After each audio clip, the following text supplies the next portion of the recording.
Saudações, família vascaína, sejam todos bem-vindos ao meu canal. Eu sou Daniel Mendes e você está no Almirante TV, o seu portal de informações do Vasco da Gama, o nosso gigante da colina.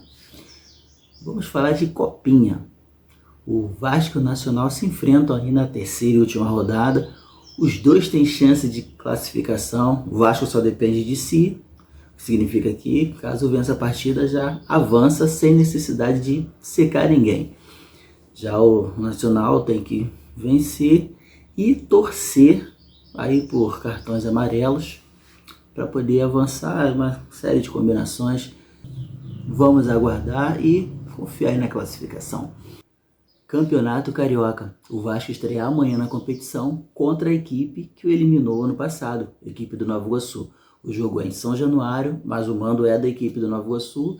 O Vasco tem essa oportunidade de estrear em casa. O jogo é às 16h30.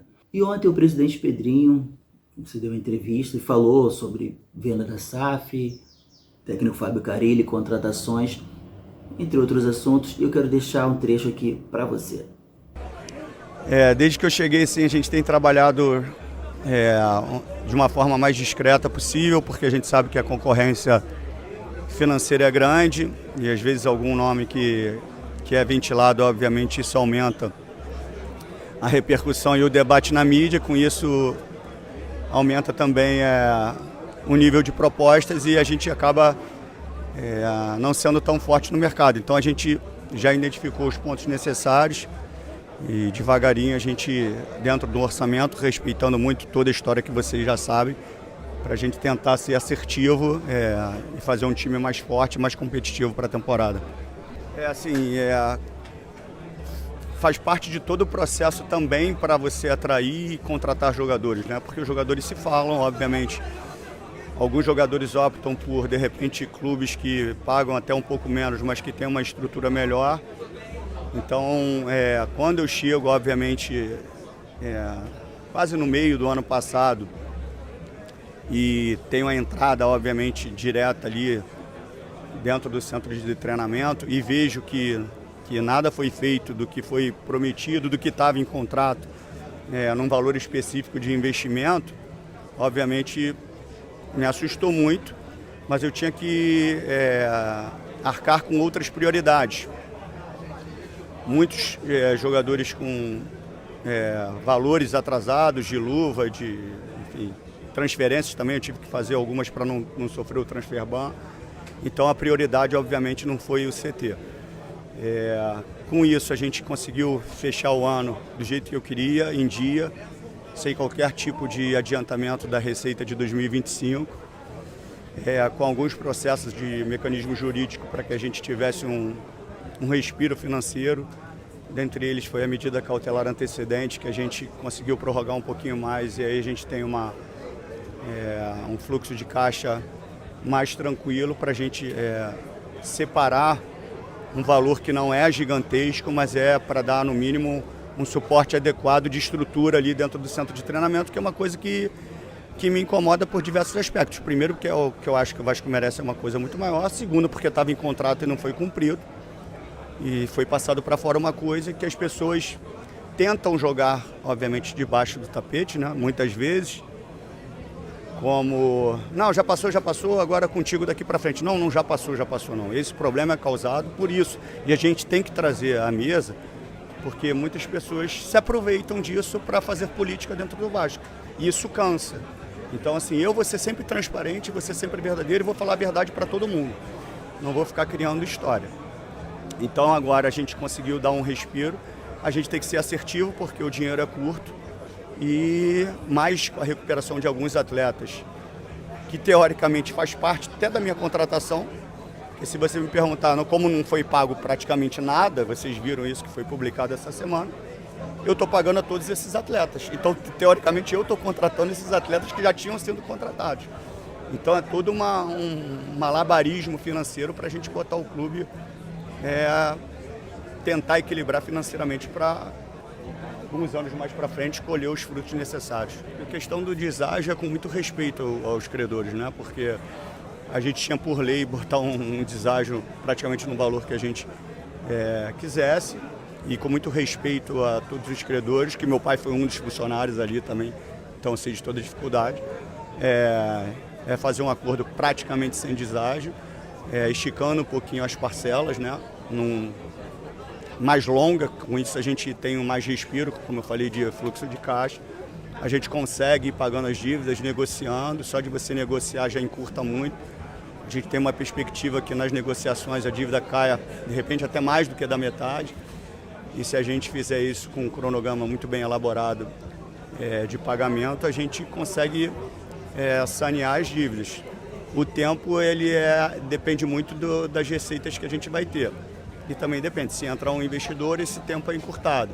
Se por acaso não entrar um investidor, a gente leva um pouco mais de tempo. Mas como eu falei, eu não vou desrespeitar o Vasco.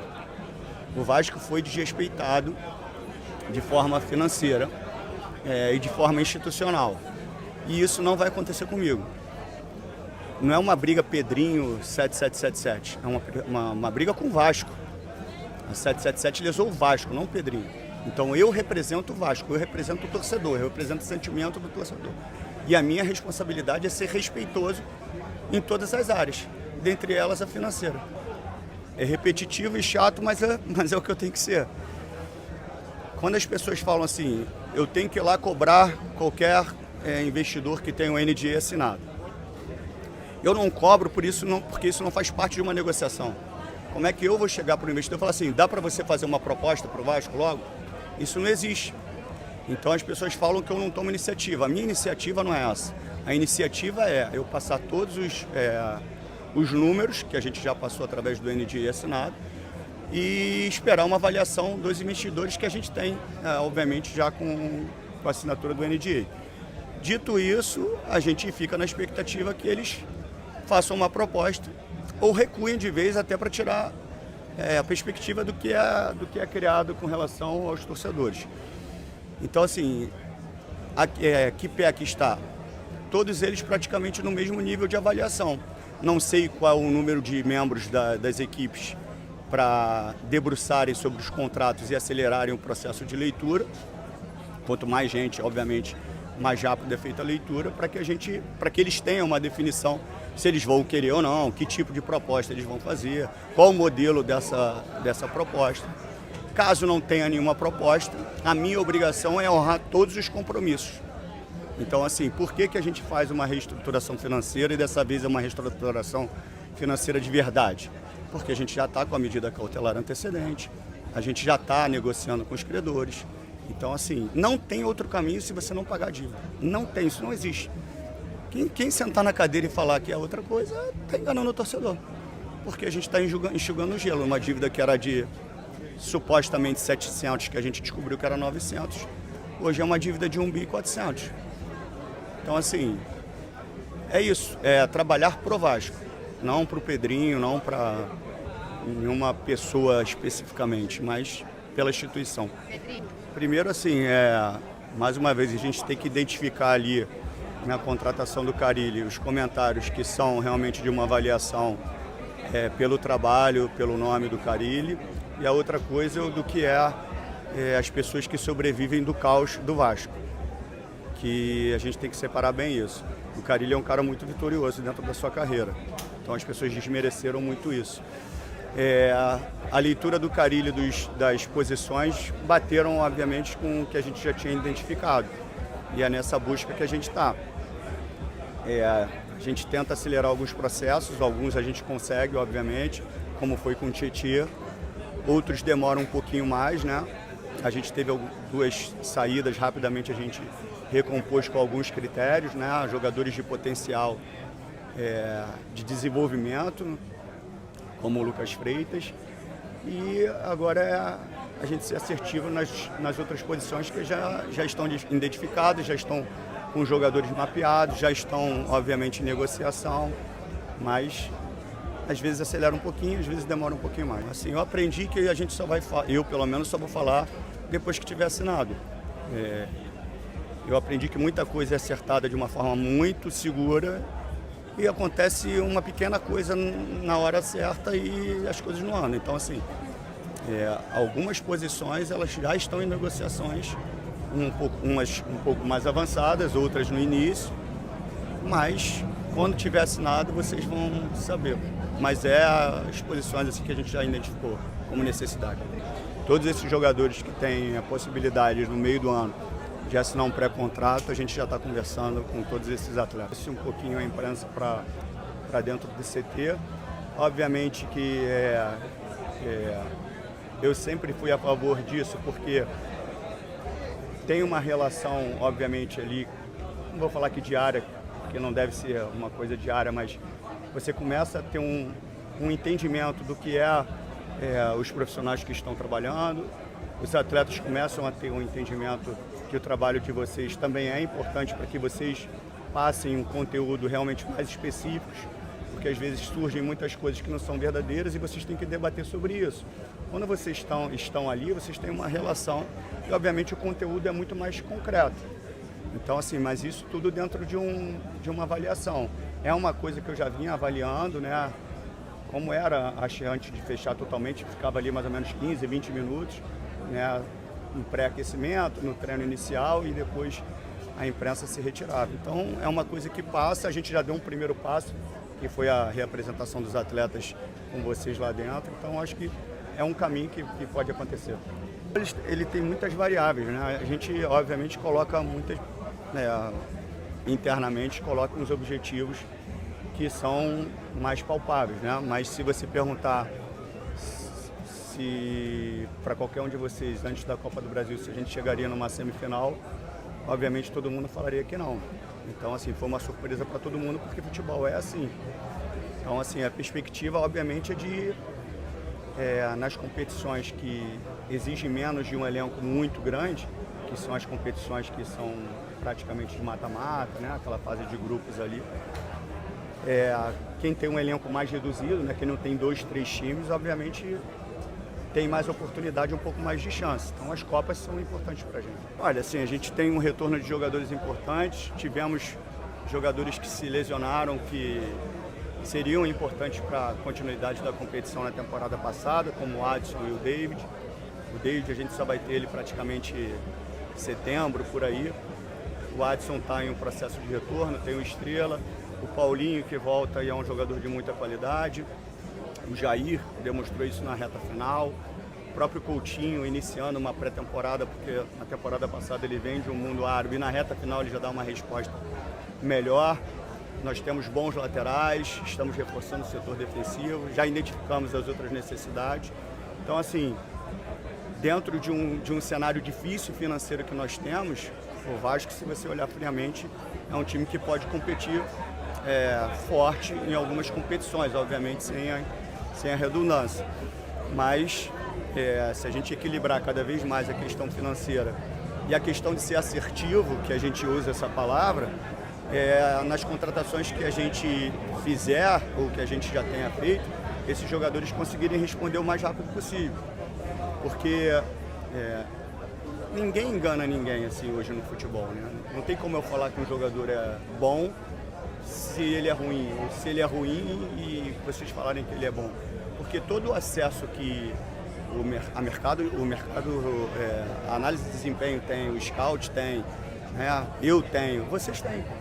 Né? Todos os aplicativos, todos os softwares, toda ligação. Então, se eu trouxer um jogador e falar que ele é bom, vocês em um segundo vocês sabem se ele é ou não. E nenhum jogador que a gente traz são jogadores que a gente não achou que tivesse um potencial para ajudar.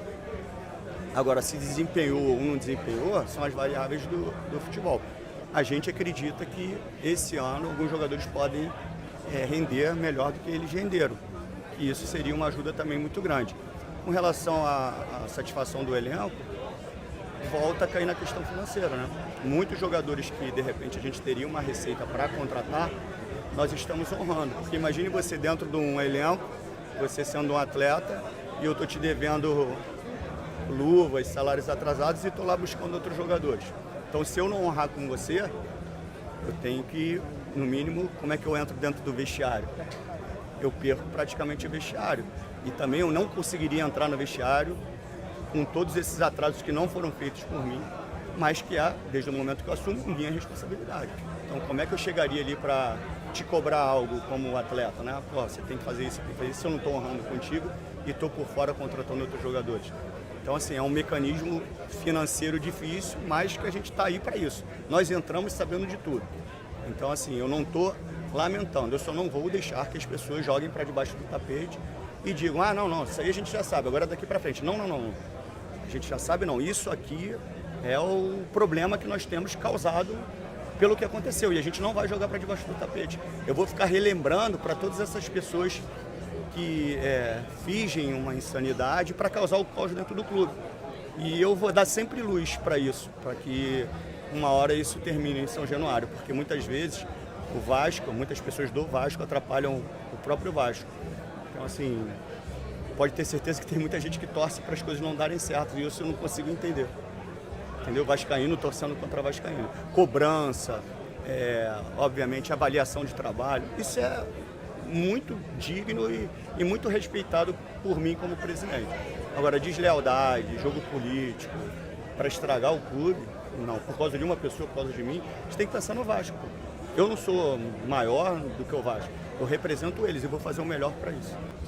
Cara, e assim, o que acontece? Lá atrás, eu não sei se vocês vão lembrar, mas foi acho que a última vez que eu falei não sei se foi depois da demissão do Paiva. Na demissão do Paiva e quando eu fui efetivar o Felipe, foi isso.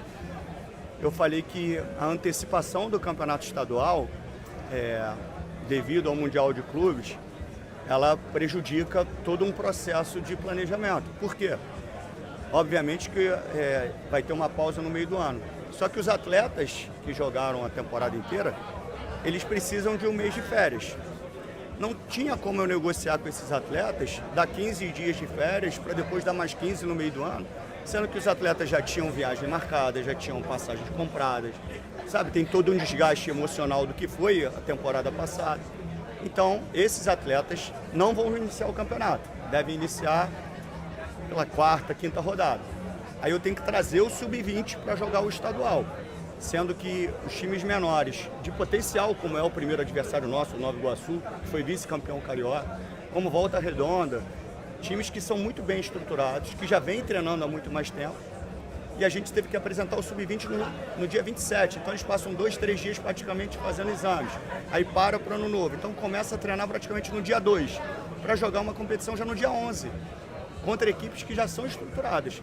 E aí na copinha eu tenho que botar o sub-17, então você mexe em toda a estrutura. Aí é que eu falo, o torcedor quer saber disso? Não, se eu não ganhar sábado do Nova Iguaçu, é pancada. Mas toda essa estrutura é muito difícil de ser construída. Se eu estou, obviamente, com um time titular, se a competição é um pouco mais para frente, a gente já entra dentro da competição com uma outra cara. Então, assim, mas é o que eu falo, o torcedor é emoção e ele não quer saber disso. E você, o que achou? Concorda? Acha que o Vasco deveria seguir outro caminho? Deixa nos comentários, clica no gostei ou não gostei. Curtiu o conteúdo? Compartilhe com os amigos vascaínos. Não curtiu? Compartilhe com os amigos flamenguistas. Qualquer novidade vou estar trazendo aqui para vocês. Até a próxima. Saudações.